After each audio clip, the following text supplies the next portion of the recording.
যারা তাদের পূজায় গিয়ে শুভেচ্ছা জানিয়েছে, আমি তাদের কাফের ফতোয়া দিতে চাই না, কেননা তারা অন্ধ, তারা বধির, তারা মূর্খ, মাসআলা জানে না।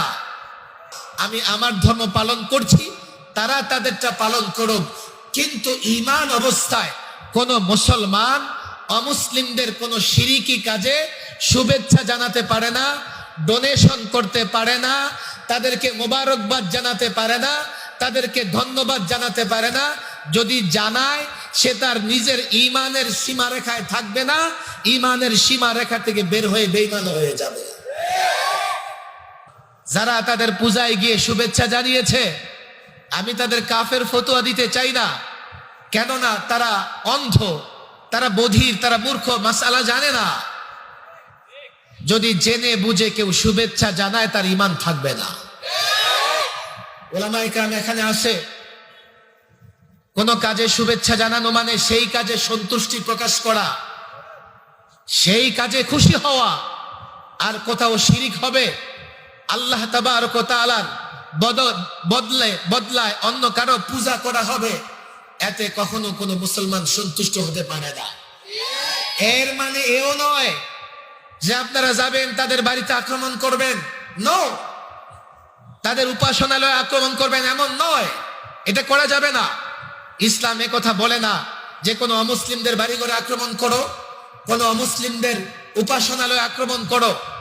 যেহেতু ইসলাম এ কথা বলে না, এই জন্য বাংলাদেশে সংখ্যালঘু অমুসলিমরা পৃথিবীর যে কোনো রাষ্ট্রের চেয়ে নিরাপদ। আমাদের প্রতিবেশী দেশে মুসলমানরা এতটা নিরাপদ না, আমাদের এখানে তাদের লোকেরা যত নিরাপদ।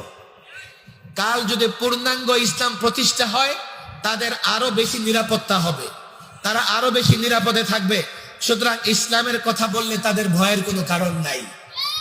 একদিকে আমরা তাদের নিরাপত্তা দেই, আবার আরেক দিকে নিজের ঈমানের হেফাজতের জন্য আমরা যা খুশি তা বলতে পারি না, আমরা সহনশীল।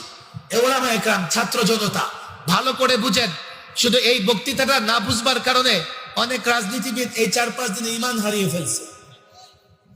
আমরা সহনশীল, আমরা সহনশীল, আমরা ধর্ম গ্রহণে কাউকে জবরদস্তি করি না। বুঝবার চেষ্টা করেন, আমরা ধর্ম পালনে কাউকে বাধা দেই না, আমরা সহনশীল। কিন্তু আমরা শুভেচ্ছা জানাতে পারি না, কেননা মূর্তি পূজা হারাম, মূর্তি পূজা করলে ঈমান থাকে না। আমরা বাধা দিব না, আমরা সেখানে কোনো ধরনের হস্তক্ষেপ হট্টগোল করব না। আমি আমার ধর্ম পালন করছি, তারা তাদেরটা পালন করুক, কিন্তু ঈমান অবস্থায় কোন মুসলমান অমুসলিমদের কোন শিরিকি কাজে শুভেচ্ছা জানাতে পারে না, ডোনেশন করতে পারে না, তাদেরকে মোবারকবাদ জানাতে পারে না, তাদেরকে ধন্যবাদ জানাতে পারে না। যদি জানায়, সে তার নিজের ঈমানের সীমারেখায় থাকবে না, ঈমানের সীমারেখা থেকে বের হয়ে বেঈমান হয়ে যাবে। একটু বোঝার চেষ্টা করেন, আমরা যে এই দাবি করছি, উলামায়ে কেরাম এই ভারত স্বাধীন করেছেন 1947 ইংরেজ চলে গেছে। এই যুবক ছাত্র জনতা একটু কান খুলে শোনো, আমরা যে এই ভূখণ্ডের মালিকানা দাবি করি, আমাদের দলিল আছে না নাই? দলিল ছাড়া মালিক না দলিল সহ মালিক? বলেন, দলিল আছে না নাই? রেজিস্ট্রি হয়েছে কোন সালে? 1947। কোন সালে? বলেন কোন সালে? বলেন বলেন কোন সালে?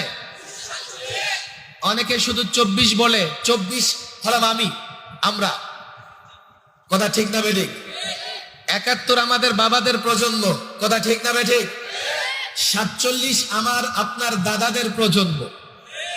কেউ যদি শুধু নিজের পরিচয় দেয়, বাবার পরিচয় না দিতে পারে, সে জারজ হয়ে যাবে। আবার তার বাবার পরিচয় আছে, দাদার পরিচয় নেই, বাবা জারজ হয়ে যাবে। এরপরে কেউ যদি বলে মানির মান আল্লাহই রাখে, বাবারে 10টা জুতা দিছে, আমারে ছেড়া দিছে। বাবা এবং দাদা সবার ইজ্জত সম্মান, এরপরে আমার নিজের ইজ্জত সম্মান। 24 এ প্রজন্ম, তোমরা যারা আছো জেনজি, তোমরা যারা আছো 24-এর যোদ্ধা, আমরা তোমাদের সঙ্গে নিয়ে যুদ্ধ করেছি। 71-এ জুলুমের বিরুদ্ধে আরেকটা যুদ্ধ হয়েছিল। 47-এ সবচেয়ে বড় 200 বছরের একটা যুদ্ধ সংগ্রামের পরে 47 আমরা এই ভূখণ্ডের মালিক হয়েছি। ইতিহাস নোট করে নাও, আমার বক্তব্য রেকর্ড করে নাও। 47 ইংরেজ চলে যাওয়ার পরে হিন্দুস্তান পাকিস্তান দুইটা রাষ্ট্র হয়েছে কেন? কিসের উপর ভিত্তি করে? দ্বিজাতি তত্ত্বের উপরে ভিত্তি করে মুসলমান রাজনীতিবিদ ওলামা একরাম আলাদা একটা ভূখণ্ড চেয়েছেন। ওই আলাদা ভূখণ্ড কোনটা? পশ্চিম পাকিস্তান আর পূর্ব পাকিস্তান। এই দুইটা ভূখণ্ড মিলে পাকিস্তান নামের একটা রাষ্ট্র আলাদা কেন হয়েছে? আলাদা কেন চেয়েছেন? আলাদা কেন হয়েছে? আলাদা এই জন্যই চেয়েছেন যে তারা পাকিস্তানে স্বাধীনভাবে কোরআন সুন্নাহ প্রতিষ্ঠা করবে। অনেকে বলে যে না, আমরা পূর্ব পাকিস্তান পশ্চিম পাকিস্তানের সঙ্গে ছিলাম ভাষার কারণে। আমাদের ভাষা আর পাকিস্তানের ভাষা এক। আমরা বাঙালি, ওরা কি বলে? কেউ বলে না ভৌগোলিক কারণে। আচ্ছা, পূর্ব পাকিস্তান থেকে পশ্চিম পাকিস্তানের দূরত্ব মাঝখানে প্রায় 2000 কিলোমিটার, এবং এখানে কোনো রাস্তাও নাই। ভাষা এবং ভৌগোলিক কারণে আমরা যদি এই ভূখণ্ড পেতাম, তো আমাদের ভূখণ্ড ভাষায় মিলে কার সঙ্গে? পশ্চিমবঙ্গ, আসাম, ত্রিপুরা। আচ্ছা, ভৌগোলিক সীমানা মিলে কার সাথে? পশ্চিমবঙ্গ, আসাম, ত্রিপুরার সঙ্গে। আমরা কেন গেলাম পাকিস্তানের সঙ্গে? একমাত্র কারণ ছিল তারাও মুসলমান, আমরাও মুসলমান।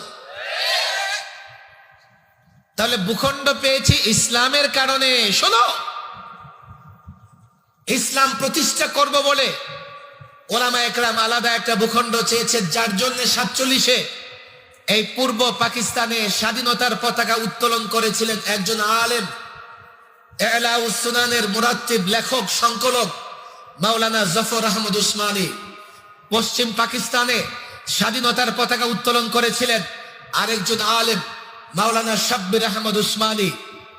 পাকিস্তানি শাসকদের কমিটমেন্ট ছিল, ওয়াদা ছিল, এই ভূখণ্ডের সংবিধান হবে আল কোরআন। তারা গাদ্দারি করেছে জনগণের সঙ্গে, তারা আলেমদেরকে ধোঁকা দিয়েছে, তারা জুলুম করেছে এই পূর্ব পাকিস্তানের জনগণের উপরে, যার জন্য 71-এর যুদ্ধ ছিল জালেমের বিরুদ্ধে, মাজলুমের যুদ্ধ। যে কথা 71-এ হাফিজ হুজুর বলেছিলেন, পশ্চিম পাকিস্তানি শাসকরা যখন আমাদের উপর জুলুম করেছে, আমরা ছিলাম মজলুম। হাফিজ হুজুর সেদিন বলেছিলেন, মাজলুমরা জালেমদের বিরুদ্ধে লড়াই করছে, যুদ্ধ করছে। এই ধারাবাহিকতায় আমরা ছোটখাটো অনেক লড়াই করেছি। 24-এ এসে আমরা আরেক জালেমের বিরুদ্ধে লড়াই করেছি। আমরা 47-এ ভূখণ্ডের মালিক হয়েছি ইসলামের কারণে। এখন এই ভূখণ্ডে আমি এখন মেহমান হয়ে গেছি। আমি দাঁড়ায় দাঁড়ায় তামাশা দেখতেছি। কি তামাশা দেখি? মনে করেন বাড়ি আমার, এই বাড়িতে থাকবো আমি, বাড়ি মেরামত করব আমি। ডান দিক থেকে রাইটিস্ট আমার এক প্রতিবেশী আইসা আমার বাড়িতে বলে কি, না না না না, এখানে আমরা ডানপন্থীদের, এখানে আমরা আমেরিকার, এখানে আমরা ইউরোপের এইসব মতবাদ বাস্তবায়ন করব, সংস্কার করব, আমরা এদেশে থাকব। লেফটিস্ট। বাম দিক থেকে আরেক প্রতিবেশী কি বলে জানেন? কয় না না না, আমরা এখানে সমাজতন্ত্র প্রতিষ্ঠা করব, আমরা এখানে সাম্যবাদ প্রতিষ্ঠা করব, আমরা চায়নার আদলে অর্থনীতি চালাবো।